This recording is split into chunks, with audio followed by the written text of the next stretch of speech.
Sebelum kami melanjutkan perbincangan soal vaksinasi individu yang berbayar ini, kami akan putarkan kembali pernyataan Presiden Joko Widodo pada tanggal 16 Desember 2020 lalu yang menjanjikan kepada seluruh rakyat Indonesia terkait pemberian vaksinasi COVID-19 secara gratis. Jadi, setelah menerima banyak masukan dari masyarakat dan setelah melakukan kalkulasi ulang, melakukan perhitungan ulang mengenai keuangan negara, dapat saya sampaikan bahwa vaksin COVID-19 untuk masyarakat adalah gratis. Sekali lagi, gratis, tidak dikenakan biaya sama sekali. Itu tadi pernyataan Pak Jokowi pada bulan Desember tahun 2020, itu sesuai dengan Peraturan Menteri Kesehatan nomor 84 tahun 2020, pasal 3 ayat 3 bunyinya bahwa vaksinasi tidak dipungut bayaran alias gratis, tapi kemudian Peraturan Menteri Kesehatan ini diubah menjadi PMK nomor 10 tahun 2021, di mana pasal 1 ayat 2 berbunyi vaksin gotong royong ditanggung oleh badan hukum atau badan usaha, diubah lagi, direvisi lagi menjadi Peraturan Menteri Kesehatan nomor 19 tahun 2021, pasal 1 ayat 5 menyebutkan vaksin gotong royong pendanaannya dibebankan kepada yang bersangkutan atau badan hukum atau badan usaha. Sampai dengan saat ini, hari ini, naskah dari Peraturan Menteri Kesehatan yang nomor 19 tahun 2021 ini belum muncul di website Kementerian Kesehatan. Kami mendapatkannya dari teman-teman di Lapor COVID. Bung Arya, tadi Anda sudah ingin merespons apa pernyataan dari Pak Saleh. Sekali lagi, tadi kami memutar itu untuk mengingatkan lagi bahwa Pak Presiden pernah berjanji bahwa vaksin COVID-19 akan diberikan kepada seluruh masyarakat Indonesia secara gratis. Kalau saat ini ada program vaksinasi individual yang membayar, bukankah ini sebenarnya tidak sesuai dengan janji Pak Presiden? Begini, seperti yang dikatakan tadi, bahwa ini ada orang-orang yang ingin mengakses vaksin secara individu, ya, yang selama ini dia agak susah, yang dikasih gratis itu beda lagi gitu ya, dan kita nggak pernah.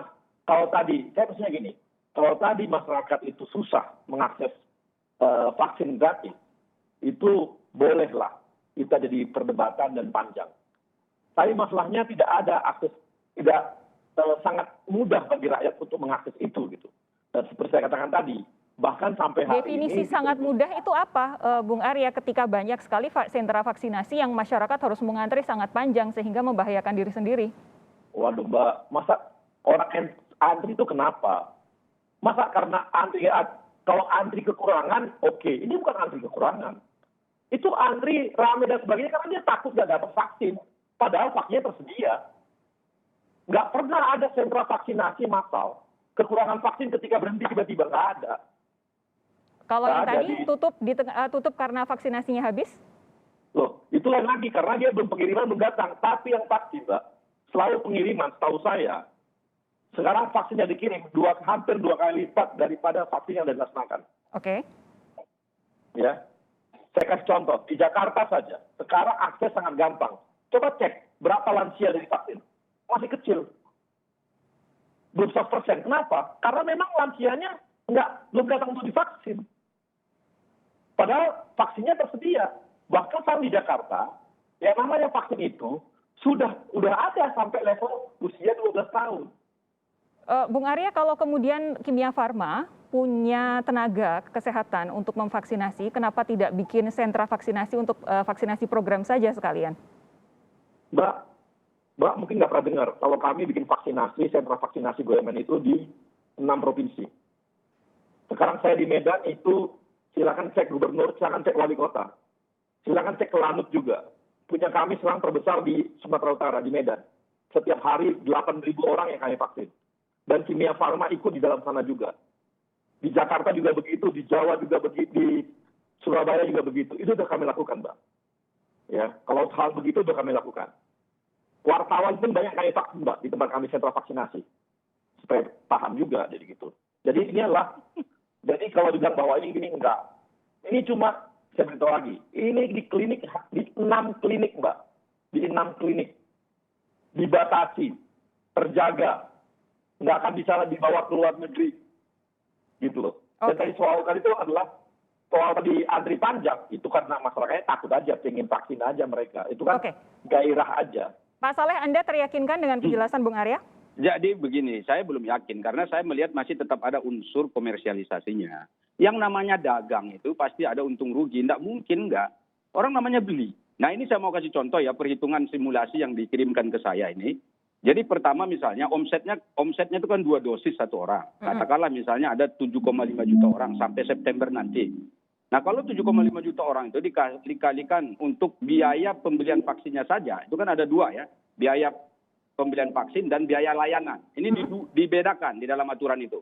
Nah untuk biaya vaksinnya saja itu bisa mencapai 4,82 triliun. Nah ditambah dengan layanannya dengan 7,5 juta orang yang dilayani 2 kali vaksin itu bisa mencapai 1,76 triliun. Jadi totalnya kalau dikurangi dengan apa tadi biaya operasional dan segala macam itu nanti per September misalnya andai kata nanti dilakukan ini sampai September itu anggarannya bisa sampai 1,23 triliun. Ini kan jumlahnya besar. Anda ini mau bilang bahwa ini adalah cara BUMN mencari uang? Iya, saya mau lanjutkan. Gini ya.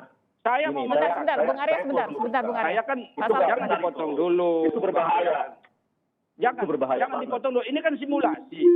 Ya ketika tapi Bang, simulasi yang sebentar. Simulasi tolong jangan membuat persepsi masyarakat seperti itu. Digalaktif seperti bahaya itu. Saya masih belum selesai. Oke, Pak Saleh silakan. Ketika di dalam peraturan Menteri Kesehatan sudah keluar harga, orang bisa bikin simulasi. Kalau orang yang divaksin sekian lalu dapat berapa kan biasa itu. Apa yang salah? Nggak ada yang salah. Itu satu. Yang kedua, ini saya mau katakan, pemerintah kan sekarang lagi kesulitan juga soal anggaran ini, Bang Arya. Harus jujur. Mau saya kasih bukti. Buktinya apa? Itu insentif nakes ini sekarang belum dibayar semua. Itu satu. Silahkan dijawab. Yang kedua, klaim-klaim rumah sakit. Klaim-klaim rumah sakit itu kemarin sampai 20 triliun. Yang dibayar baru 8 triliunan. Sisanya 12 triliun kurang lebih itu kemana? Siapa yang akan bayar? Oke. Dari mana uangnya gitu loh? Saya Dan cuma ini tinggal semua punya waktu silakan sedikit. dijawab sama Bang Arya lah ya. Ini kan Bung Arya, silakan. ada di Gini ya. apa namanya di Gini. Komite Penanganan Gini. Pemulihan Ekonomi Nasional. Saya udah dijawab. baca. Saya udah baca itu WA itu dan itu isinya nggak benar. Yang pertama, vaksin gotong royong ini ya itu untuk perusahaan sebagian besar. Pegang dulu itu satu. Ya. Maka tadi hitungan nakesnya itu disediakan sendiri oleh perusahaan itu sendiri, bukan Kimia Farma. Enggak, itu tidak benar. Karena di dalam aturannya, itu ada 2. Beli vaksin dan beli layanan. 2 dibayar lagi aturannya. Oke. Bang. Silakan Baca aturannya, saya sudah baca aturannya. Saya beritahu dulu. Saya udah baca juga itu. Jadi nakesnya nggak ada hitungan vaksin Kimia Farma untuk perusahaan-perusahaan. Semua perusahaan berhak untuk membuatnya itu. Dan Ya, saya mau bantah. satu, itu ya. Enggak, saya mau bantah Ya. dulu yang ini. Itu harus tahu nggak? Itu kan kalau misalnya tetap dijual, mau ke perusahaan dijual, mau ke individu dijual, pasti ada komersialisasinya itu. Kan bayar mereka juga perusahaan Nggak, itu. gini. Kan bayar. Nggak, sama aja. Gini. Kalau BUMN, Bedanya, gini, yang individu ini dia bayar belum selesai, Bang. sendiri. Sebentar. Gini, Pak. Pak Saleh, Ya, silakan, gantian. silakan. Bung Arya silakan. Itu kalau saya tanya, kalau BUMN vaksinnya dikasih ke negara, emang nggak beli negara ke BUMN? Ya itu beli, silakan beli. Ya, artinya, nggak, itu yang kunci loh. Artinya, mau dijual ke individu, nggak mau dijual individu ke negara pun, tetap namanya BUMN tetap akan menjual ke negara. Artinya yang dia dapat sama aja, mau dibawa kejual ke negara sama ke individu. Artinya BUMN-nya dapat sama aja pendapatannya, sama aja, nggak ada satu komersialnya. Oke, Itu jadi clear banget. bolehkah saya menyimpulkan bahwa sebenarnya ini untuk menghabiskan jatah vaksin yang sudah terlanjur dibeli oleh BUMN supaya BUMN tidak rugi, Bung Arya? Ya enggak lah, orang masih ada BUMN, masih ada perusahaannya kok. Kalau kami kan Bukan. bisa aja kasih ke Kemenkes, apa susahnya?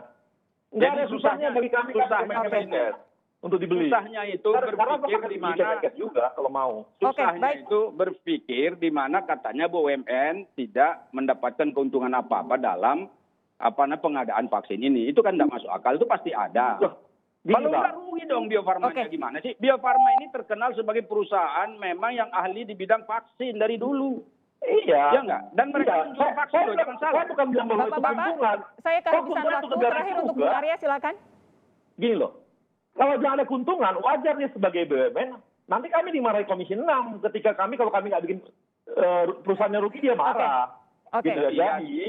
Jadi bahwa Tadi ini tidak konsisten lagi, ini tidak konsisten lagi. Katanya tadi nggak ada keuntungan. Bapak-bapak, saya harus selesaikan perbincangan ini di sini.